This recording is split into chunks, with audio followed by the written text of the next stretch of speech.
as always, for joining us on the call. I know, imagine, like everyone, you won the open week, so look for, what are your thoughts on how your preparations have gone heading into Saturday's game against ECU, please?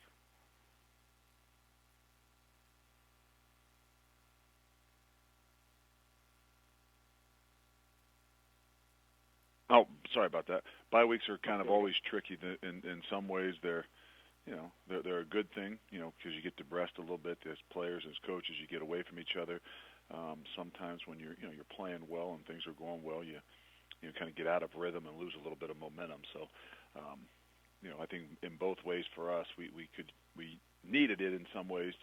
We got some guys banged up in the last game, and hopefully we can get some of those guys back. But also we had some momentum going and had a routine going after 3 or 4 weeks of some normalcy. So I think it was good for us, though. We got to actually get away, players and coaches, a little bit on Friday, Saturday, and then come back in here on Sunday and get rolling. And it's always that same kind of thing: is how long do you prepare for the next week? Because 18 to 22-year-olds as well as coaches can sometimes get bored doing the same things over and over again if you spend too much time preparing 2 weeks for one game. So hopefully we got a good balance, and we'll get back at it.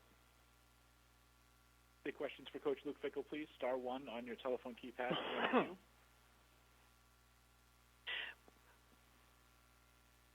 We have a question from Dan Tortora with WakeUpCallDT.com.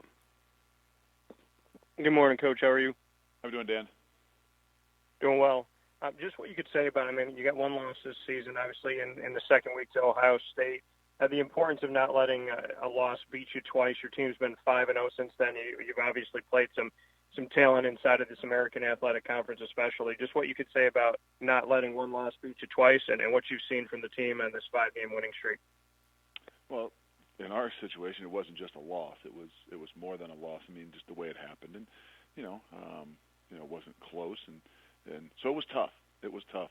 It did cost us a little bit. I think we kind of slumped through the next week or so, but we were able to pull out victories and win, and then got into a bye week where we were able to kind of regroup and gather ourselves and get our heads and minds back, both as players and as coaches.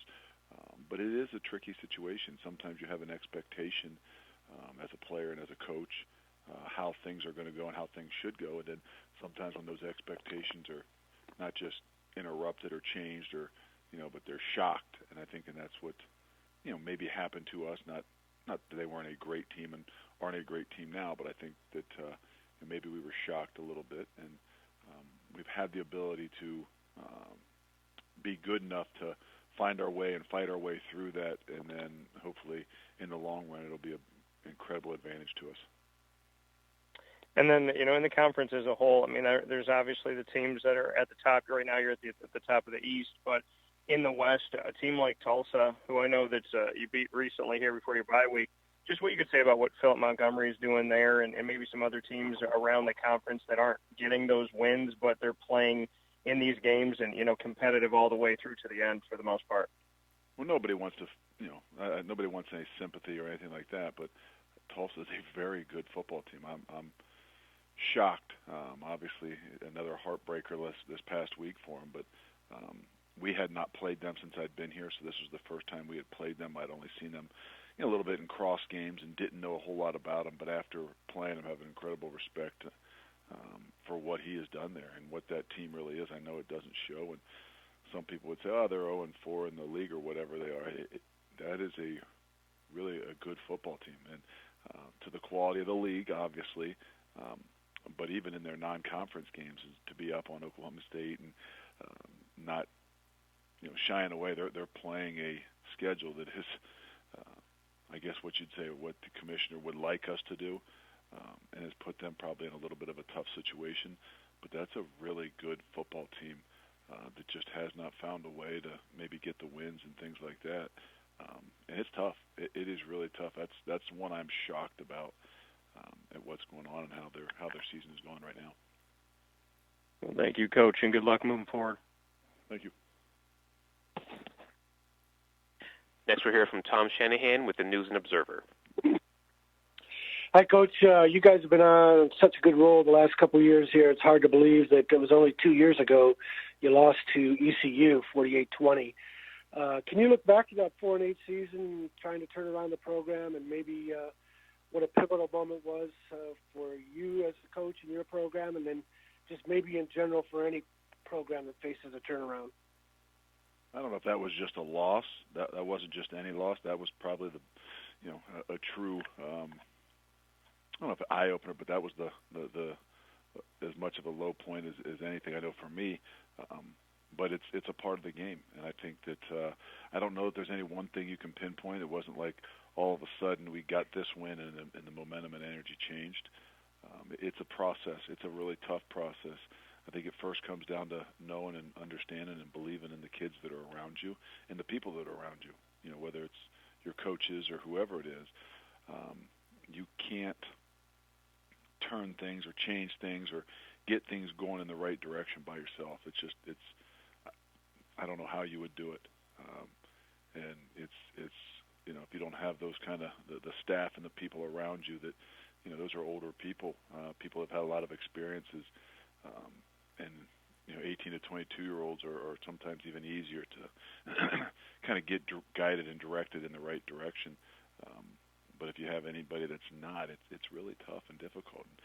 I thought for us in our program, an off season was really big for us, and it wasn't the spring ball. It wasn't, you know, hey, we didn't have a bowl practice, but it wasn't, you know, things like that. It was more of just making sure us as a coaching staff really found out and, you know, got to know everybody in our program a lot better, because it's hard to motivate, it's hard to push, it's hard to understand some of these guys based on where their backgrounds and where they've come from if you've never kind of sat in their home and don't have a little bit more of a history of who they are and where they're from. Great. Thank you, Coach. Sure. We'll now hear from Ronnie Woodward with the Greenville Daily Reflector. Hey, Coach, we'll fast forward another year for you to last year when you played ECU. Was really one of those games that got away from the Pirates early, and y'all took control and were able to kind of establish it early. With this game and the way Mike Houston's mantra is and his kind of toughness, are you expecting, you know, that if ECU gets down, you're expecting, I guess, more fight or more pushback in this match compared to last year? I would expect nothing but that. And then I don't, again, get down, whatever that means. It's 0-0 to start with. Obviously, they opened up the game last week with the taking the lead with the kickoff return for a touchdown. You know, but what I've seen from them is they are a much better football team. I see a fight. I see a ability to run the football. I see a balance to what it is that they're doing. It's always tricky. I mean, last year, it was the end of the year. That is a really tough situation. We were, not that we were a great football team, we were playing very well. We had incredible energy and momentum going about us. And they walked into a very cold afternoon where an atmosphere was not something that was going to get them excited to play in. It was a Thursday, I think. Or was it a Friday? It was a Friday. It was the day after Thanksgiving. Friday after Thanksgiving, where there's no students on our campus. And so it had to be a really tough environment for them, not to mention everything that was going on. It was a tough environment for us. So you got to kind of throw those things by the wayside, and I don't know if that has any bearing on anything. But, you know, other than what I've seen from them this year, and you know, you've seen them win some tough games down the stretch. It doesn't matter who they're playing. Okay. Thanks, Luke. Sure. Jason Stem with Rivals.com has our next question. Hey, Coach, I just wanted to ask you, I asked you on the same teleconference after your first bye and about the energy level, and you were saying you saw an energy maybe that wasn't there earlier in the season. And I just want to ask you, I don't know if you had a chance to see that yet. Obviously, you may see it later this week in practice, but where do you feel like the energy level is on your team now, especially, you know, since that last bye? Well, we're in a different place. Going into that bye last time that they had kind of alluded to it earlier, just, you know, coming off of, not that we didn't win, but the week before that cost us a lot of energy and momentum, and I think a little bit of a shock. So I think we're in a better place. We'll find out this week, and just at the attention to detail and, you know, where these guys are and you know, their ability to make a push in this last 5 weeks. But we left out of here Thursday night after, you know, 3 good practices, I think in a really good place with some guys dinged up and things like that. But mind-wise, as a program and as a team in a really a good spot moving forward into this week. Thanks, Coach. Coach, thanks as always for your time this week. Look forward to hearing from you.